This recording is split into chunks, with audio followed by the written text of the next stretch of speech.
Bonjour à toutes et à tous. Donc, webinaire d'aujourd'hui sera présenté par Maria Gracia Scrimeri, chargée de mission Sciences ouvertes et données de la recherche à l'USMB. Ce webinaire inaugure le cycle de manifestations du mois de la science ouverte. Celui-ci est proposé par les bibliothèques de l'USMB et se déroulera tout au long du mois de novembre. C'est le service appui à la recherche des bibliothèques de l'USMB qui a conçu ce programme. Donc, des webinaires seront proposés et ce sera l'occasion d'approfondir vos connaissances, de découvrir de nouveaux outils, une nouvelle base de données sur les ressources de la science ouverte, disponible depuis peu sur le site web de la bibliothèque.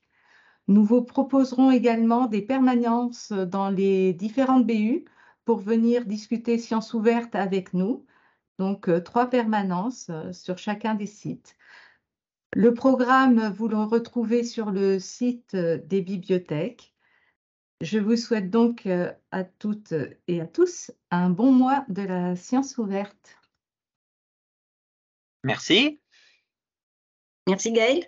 Alors bienvenue, merci d'être là.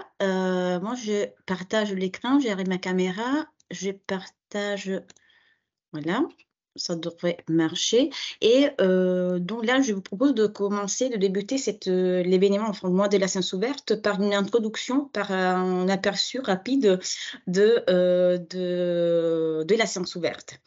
Et le plan du webinaire, donc qu'est-ce qu'on va faire aujourd'hui? On va répondre à une question, la question la plus importante, qu'est-ce que c'est la science ouverte?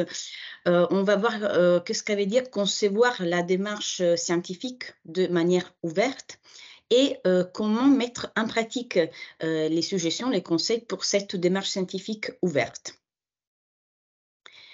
Donc, qu'est-ce que c'est la science ouverte? La science ouverte ou Open Science est un mouvement international dont l'objectif est de rendre accessibles les résultats de la recherche scientifique, notamment les publications et les données de la recherche. La science ouverte est née au début des années 90 grâce aux actions militantes, on peut dire, des chercheurs comme vous, des bibliothécaires, des techniciens, et grâce aux nouvelles opportunités offertes par la révolution numérique en matière de partage et de diffusion des contenus scientifiques. Il s'agit de sortir ces connaissances des revues et de bases de données payantes ou fermées pour les diffuser à tous, chercheurs, entreprises et citoyens, sans entrave, sans délai et gratuitement. Là, vous avez 2 définitions plutôt connues de sciences ouvertes que vous pouvez trouver dans les 2e plans national pour la science ouverte et sur les sites Forster Open Science. Comme j'écris dans cette diapo, il s'agit d'un mouvement international et d'une pratique, donc d'une manière de faire de la recherche. Aujourd'hui, nous ne traiterons pas de l'histoire de la science ouverte en tant que mouvement, mais de la manière de mettre en pratique la recherche et la science ouverte. La science ouverte, il s'agit d'un concept un peu parapluie qui englobe plusieurs aspects de l'écosystème de la recherche. La communication scientifique, la publication de résultats, les données de la recherche, les codes, les logiciels libres, les projets scientifiques, l'évaluation des résultats et les politiques européennes, nationales et locales. Le choix de la science ouverte revient d'abord à affirmer qu'une recherche financée majoritairement sur fonds publics doit restituer le plus largement possible ses résultats au public. L'ouverture est une condition nécessaire de la reproductibilité des résultats scientifiques, le gage d'une recherche mieux documentée et plus étayée, parce que le partage renforce le caractère cumulatif de la science et favorise ses avancées. Une recherche ouverte et transparente contribue également à accroître la crédibilité votre crédibilité en tant que chercheur et la crédibilité de la recherche dans la société. Un enjeu dont la crise sanitaire nous a rappelé toute l'importance. La première étape dès l'ouverture de la science est de concevoir la démarche scientifique de manière ouverte. C'est-à-dire, par exemple, diffuser la recherche, utiliser des ressources librement accessibles, prévoir la gestion de données et travailler de manière reproductible. Qu'est-ce que ça veut dire diffuser la recherche? La diffusion en accès ouvert est la mise à disposition immédiate, gratuite et permanente sur Internet des publications scientifiques. Pour diffuser en accès ouvert, vous disposez de plusieurs options. Publier dans une revue en accès ouvert ou, par exemple, déposer votre travail, vos publications dans une archive ouverte. Les deux options ne sont pas exclusives l'une de l'autre et vous pouvez les combiner pour assurer une diffusion maximale de vos travaux tout en respectant la propriété intellectuelle. Je n'entrerai pas dans les détails de ces deux sujets parce qu'ils seront traités dans les prochains webinaires. Donc, le rendez-vous, c'est la semaine prochaine pour approfondir les connaissances sur la publication en accès ouvert et les modèles des publications, et le 24 novembre pour le dépôt dans une archive ouverte.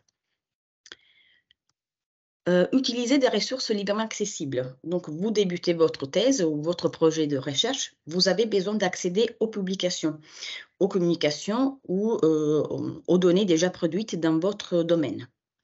La science ouverte vise à faciliter l'accès et encourager la réutilisation des contenus scientifiques. On parle couramment de ressources en accès ouvert, donc des ressources, c'est-à-dire que grâce à l'auteur ou à l'éditeur, on peut accéder librement à ces ressources sans paiement par les chercheurs ou par l'institution. Et des ressources libres, qui ne sont pas seulement en accès ouvert, mais sont aussi réutilisables en fonction de la licence de diffusion. Par exemple, les licences Creative Commons, un type de licence qui permet d'autoriser la réutilisation en respectant les conditions fixées par l'auteur. On vous encourage à utiliser des ressources librement accessibles, mais où chercher ces ressources? Vous pouvez, par exemple, les retrouver dans des plateformes de revues en accès ouvert, des revues en accès ouvert qui présentent des modèles économiques et éditoriaux diversifiés, qu'on verra la semaine prochaine. Par exemple, Open Edition Journals ou Percé, donc des plateformes qui mettent à disposition des publications dans certains domaines. Open Edition Journals, c'est plutôt pour les sciences humaines et sociales. Vous pouvez chercher des ressources dans les archives ouvertes, qui peuvent être institutionnelles ou thématiques. Et dans les archives ouvertes, les productions scientifiques sont déposées par les chercheurs eux-mêmes pour une consultation libre. Je vous montre là qu'un exemple, c'est HAL, l'archive pluridisciplinaire de la recherche française. Vous pouvez trouver des ressources librement accessibles sur des plateformes de prépublication. C'est-à-dire que la mise à disposition des articles encore non publiés permet de découvrir rapidement les approches de recherche les plus récentes. Et l'exemple là que je vous propose, c'est Archive, que vous connaissez. C'est en fait une archive de prépublication en mathématiques, physique et astronomie. Et il s'agit de la première archive, la première plateforme de prépublication créée au début de la naissance de la science ouverte. Les entrepôts des données peuvent être pluridisciplinaires, spécialisés, généralistes, et permettent à la recherche de différents types de données, ainsi que les dépôts, la conservation et le partage des données de la recherche. De là, je vous propose FairSharing.org et Retrodata, qui sont des répertoires, un peu des catalogues où vous pouvez trouver les entrepôts de données généralistes ou pour votre discipline. Et vous pouvez également trouver des ressources dans des bases de thèses et de travaux académiques. Il s'agit de bases qui agrègent les collections de thèses numériques des universités et de centres de recherche. Par exemple, DART Europe ou Open Access Thesis and Dissertation. On passe à la troisième étape de la démarche scientifique ouverte, c'est prévoir la gestion des données. Dès les débuts de vos recherches, vous allez collecter, produire et exploiter les données. La gestion des données de la recherche contribue au processus de recherche. Qu'est-ce que c'est la gestion des données? Il concerne les cycles de vie de la donnée, les principes FAIR et le plan de gestion de données. Les cycles de vie, qu'est-ce que c'est les cycles de vie de la donnée? En fait, il s'agit des étapes de processus de vie, des étapes de vie de la donnée, à partir de la collecte ou de la création, après la description, le stockage, le traitement, l'analyse, l'archivage et la mise en accès des données ou de votre jeu de données. Pour respecter les principes fondateurs de la science ouverte, il ne suffit pas d'autoriser tous les mondes à consulter des résultats scientifiques. Il faut faire en sorte, il faut s'assurer que ces résultats soient conformes et qu'ils respectent les principes dits FAIR. FAIR, c'est un acronyme pour facile à trouver, accessible, interopérable et réutilisable. Les données doivent être faciles à trouver, donc l'objectif est de faciliter la découverte des données par les humains et par les machines, donc par les systèmes informatiques. Les données doivent être accessibles, donc c'est un principe qui encourage à stocker durablement les données pour faciliter leur accès. Les données doivent être interopérables, c'est-à-dire consultables et réutilisables par un maximum de monde sans barrière technique ou linguistique. Ces principes, par exemple, visent à privilégier les langages et les formats ouverts et largement partagés, qui permet les échanges entre systèmes informatiques. Si vous avez, on va dire, bien géré, bien travaillé sur votre donnée et vos données sont faciles à trouver, accessibles et interopérables, et ils seront aussi plus facilement réutilisables par d'autres chercheurs pour faire avancer la recherche plus rapidement. Troisième élément sur la gestion des données, c'est le plan de gestion des données. La gestion de données s'anticipe dès les débuts du projet, grâce à l'élaboration et à la rédaction d'un plan de gestion, que vous pouvez aussi trouver comme Data Management Plan, DMP. C'est l'acronyme, c'est juste l'acronyme en anglais, mais c'est tout à fait la même chose.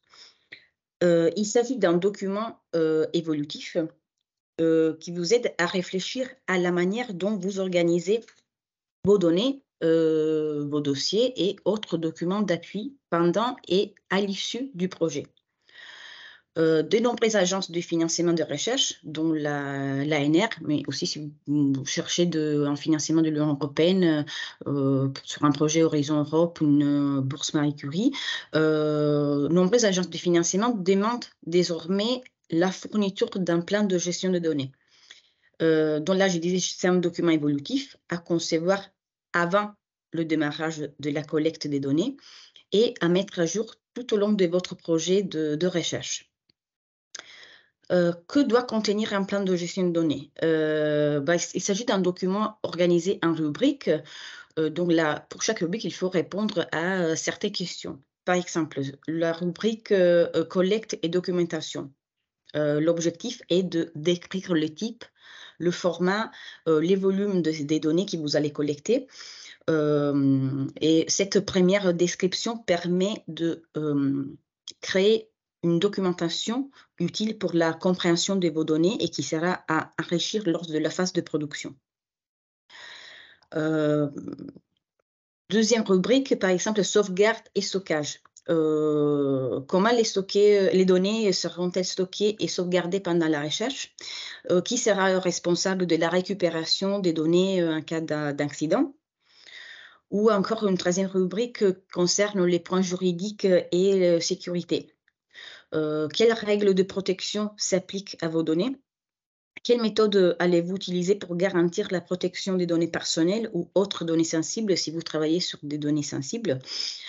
Ou encore une rubrique qui concerne le partage des données et la conservation à moyen et long terme. Il faut par exemple réfléchir aux personnes qui pourraient avoir un usage de vos données, à l'entrepôt des données où vous pourriez les déposer, aux critères de choix des données à partager, à la manière d'identifier vos données, à la manière d'identifier les différents contributeurs du jeu de données. Et encore une rubrique qui concerne la responsabilité et les ressources. Donc, par exemple, il faut préciser, il faut réfléchir au rôle et aux responsabilités de chaque acteur du projet, notamment pour les projets de collaboration qui impliquent plusieurs chercheurs, plusieurs laboratoires, institutions ou groupes de travail, des groupes de travail qui travaillent avec des méthodes différentes. Il y a un outil qui facilite l'élaboration de plans de gestion de données et de logiciels et qui s'appelle DMP Opidor.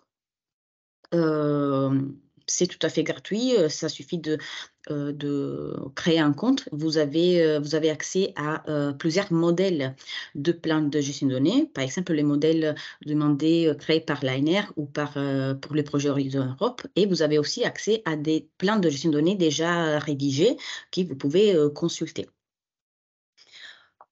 Pourquoi gérer les données de recherche? Une bonne gestion des données est très utile pour soi et pour les autres. Elle permet de retrouver facilement les données, de les rendre accessibles et réutilisables par d'autres équipes de recherche. À l'issue du projet, facilite l'archivage et la diffusion des jeux de données. Dernière étape en fait, de la démarche scientifique ouverte, travailler de manière reproductible. Une recherche est dite reproductible si toutes les informations relatives au travail de recherche sont rendues accessibles, ce qui rend possible la reproduction des résultats obtenus. La reproductibilité se décline en fonction des disciplines et des méthodes utilisées. Elle permet par exemple de conduire à l'identique un protocole expérimental, de reproduire un traitement statistique des données quantitatives, ou encore par exemple, de reconstituer les étapes d'analyse d'un corpus d'images ou de textes. Mener une recherche reproductible suppose de garantir l'exactitude des méthodes utilisées et de documenter toutes les étapes de la démarche scientifique afin d'assurer la transparence et la traçabilité. Mais pourquoi on vous encourage à travailler de manière reproductible? Parce qu'il y a plusieurs avantages. Les erreurs sont plus faciles à identifier et corriger. C'est-à-dire que dès le départ et à chaque modification, vous avez tracé les évolutions de vos données ou de votre code. Reconstituer ces schémas a posteriori est plus pénible et bien moins sûr. Après, les résultats obtenus peuvent être plus facilement testés devant les pairs lors de la soumission, par exemple, d'un article pour publication. Il vous sera plus facile de répondre aux demandes de vos relecteurs. Et l'avenir est moins incertain, c'est-à-dire que vous ménagez la possibilité de réexploiter des données, du code, des documents. Vous donnez cette possibilité aussi à d'autres équipes de recherche pour faciliter la recherche, pour faire avancer la recherche plus rapidement. Mais comment mettre en pratique en fait, cette démarche ouverte? Déjà, diffuser les publications en accès ouvert, comme dit tout à l'heure, le rendez-vous, c'est la semaine prochaine et le 24 novembre pour les webinaires sur les modèles des publications et sur l'archive ouverte HAL. Après, suggérer de gérer vos références bibliographiques avec un outil de gestion comme Zotero. Organiser les données et les fichiers et les dossiers. Par exemple, appliquer de conventions de nommage, construire des arborescences des dossiers avec une structure cohérente, séparer les données brutes des données analysées, automatiser certaines tâches récurrentes. Pensez aux approches collectives, c'est-à-dire formez-vous aux méthodes de travail collaboratif, privilégiez des jeux de données publics lorsqu'il existe et optez pour des solutions libres, pour une transparence et un accès garanti. Vu que j'ai un peu de temps, je voulais vous montrer, faire un exemple de que ça veut dire penser aux approches collectives et opter pour des solutions libres. Mercredi dernier, je crois, j'ai découvert une appli de gestion qui s'appelle Litot, L-I-T-O-T, qui a été créée par une chercheuse, je crois, en littérature. Elle a créé une appli de gestion de corpus et d'aide à la rédaction pour stocker, référencier, manipuler les extraits d'œuvres, les citations et pour classer ces extraits. Et donc, elle avait ce problème pour gérer de cette donnée concernant en fait les citations, les extraits des œuvres sur lesquelles elle devait travailler, qui faisait partie de son corpus de thèse. Elle a créé cette appli de gestion et elle a partagé les codes avec la communauté scientifique. Donc ça peut être un exemple de ce que ça veut dire penser aux approches collectives et opter pour des solutions libres. Et comme vous pouvez voir dans cette image créée par Bianca Kramer et Joren Bosman, chaque étape de votre projet, donc la recherche, l'analyse, la rédaction, la publication, la vulgarisation, la sensibilisation et l'évaluation peuvent être menées de façon ouverte. Il y a plusieurs ressources, plusieurs outils, infrastructures, plateformes créées pour aider en fait la recherche, pour aider chaque étape de la recherche et la rendre ouverte. En 2023, on peut pas faire de la recherche comme en 1970. Donc, on a la possibilité d'utiliser plusieurs ressources. Pour rassembler en fait ces ressources, on a créé une nouvelle base de données que vous pouvez trouver sur le site de la BU, dans le menu appui à la recherche et ressources sciences ouvertes. Il s'agit d'une base de données de ressources concernant la gestion de données de la recherche et la science ouverte. Donc, il y a des outils, des infrastructures, des supports de plateformes. Il s'agit d'une première version. On va améliorer progressivement les descriptifs de chaque ressource et on va ajouter des mots-clés pour faciliter la recherche. Et bien sûr, on va la mettre à jour avec des nouvelles ressources et de nouveaux outils. Et donc, ça sera amélioré progressivement et j'espère aussi grâce aux suggestions des utilisateurs. L'objectif de cette nouvelle base de données est de rassembler, comme je disais, toutes les ressources dans un catalogue, de les retrouver grâce à des mots-clés. Il s'agit en fait d'une base similaire au catalogue des ressources documentaires que vous connaissez déjà. Mais cette base de données concerne la science ouverte et les données de la recherche. Si vous traitez, par exemple, des données sensibles que vous voulez anonymiser, il va vous suffire de faire une recherche par mots-clés, par exemple, écrire anonymiser pour obtenir une liste d'outils qui peuvent vous être utiles. La même chose, ça marche aussi pour je sais pas, la bibliographie ou les transcriptions. Si vous avez, par exemple, à enregistrer des entretiens et que vous avez besoin d'un outil pour transcrire les enregistrements. Sinon, vous pouvez faire aussi une recherche par type de contenu. Donc, par je sais pas, bibliographie, données de recherche, entrepôt, publication, etc. Donc, il s'agit, comme je dis, d'une première version. J'attends vos retours pour améliorer et enrichir cette base de données. Et pour conclure, pourquoi faire de la science ouverte? Donc, je disais tout à l'heure, l'argent public doit revenir au public. Les recherches sont financées par l'État et donc doivent revenir aux citoyens qui les financent. Et en ouvrant les publications, les données de la recherche et les processus, on va obtenir plus facilement une recherche de meilleure qualité. Et en permettant un accès sans entrave aux résultats de la recherche scientifique, la science ouverte a pour ambition de démocratiser l'accès au savoir, surtout quand elle ne s'est pas mise au service des éditeurs et de leur profit. La science ouverte permet de démocratiser les savoirs, de surmonter les inégalités dans l'accès à la connaissance, en particulier dans les pays, dans les institutions les plus pauvres. La science ouverte a pour ambition d'augmenter l'efficacité de la recherche en permettant que les publications scientifiques et les données soient plus facilement accessibles et réutilisables afin de faire avancer la recherche plus rapidement et améliorer la qualité des recherches grâce à une science plus collaborative, participative et interdisciplinaire. L'activité de chercheurs et des laboratoires seront plus visibles grâce à la diffusion et grâce à la science ouverte, mieux protégée et mieux valorisée. Je vous rappelle les prochains rendez-vous du mois de la science ouverte. Les vendredis 17 et 24, les webinaires sur les publications en accès ouvert et l'archive ouverte HAL. Le jeudi 30 novembre, l'atelier Click and Read pour accéder aux articles scientifiques. Et les lundis 13 novembre, le 20 novembre et 27, les permanences sur les trois sites Jacob, à la BU Jacob, à la BU Annecy et à la BU du Bourget.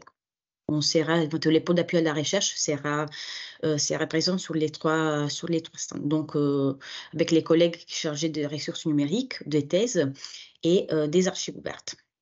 Je vous remercie de votre attention et si vous avez des questions, n'hésitez pas. On a prévu un temps de 15 minutes ou plus si vous avez besoin pour échanger sur ces sujets et pour répondre à vos questions.